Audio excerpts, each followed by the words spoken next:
Bonjour à tous, au sommaire de ce JT, les tarifs de la Volkswagen EOS, la Hyundai i40, la Lexus LFA très prisée et nouveauté, le JT des internautes, tous les détails à la fin de ce journal.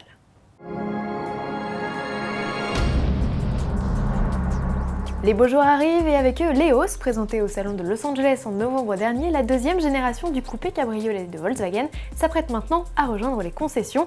Lancement prévu le 11 mars, toujours 3 finitions au catalogue et un équipement inchangé. Le niveau intermédiaire s'enrichit juste d'un capteur de pluie et d'une aide au stationnement plus poussée. Sous le capot, Volkswagen abandonne le TSI 160. La nouveauté sur les autres moteurs est à mettre au crédit du TSI 122 et du 2 litres diesel de 140 chevaux qui adoptent chacun le stop and start. De quoi abaisser consommation et émissions. La mauvaise nouvelle, c'est la note. Elle devient plus salée. Comptez de 400 € d'augmentation pour la version essence de 210 chevaux avec boîte DSG à 900 € pour les versions d'entrée de gamme. La famille Hyundai s'agrandit, voici la i40, c'est le premier break de la nouvelle gamme du constructeur coréen. Avec ses 4,70 m de long, la i40 fait presque armes égales avec la Volkswagen Passat SW.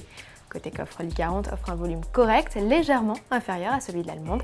Pour ce qui est des moteurs, 4 blocs d'une puissance de 115 à 177 chevaux sont annoncés. L'équipement devrait lui être particulièrement généreux avec avertisseur de franchissement de ligne ou encore siège arrière chauffant, arrivé en juin.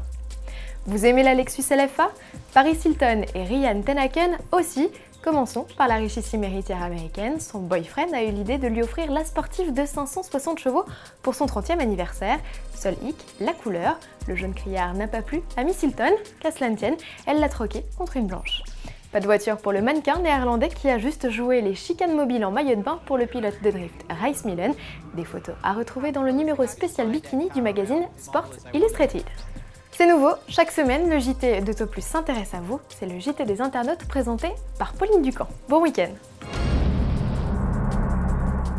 Bonjour et bienvenue dans ce premier numéro du JT des internautes. Alors ce JT c'est le vôtre. Chaque semaine, la rédaction d'Auto+ répond à vos questions et tente de résoudre vos problèmes automobiles.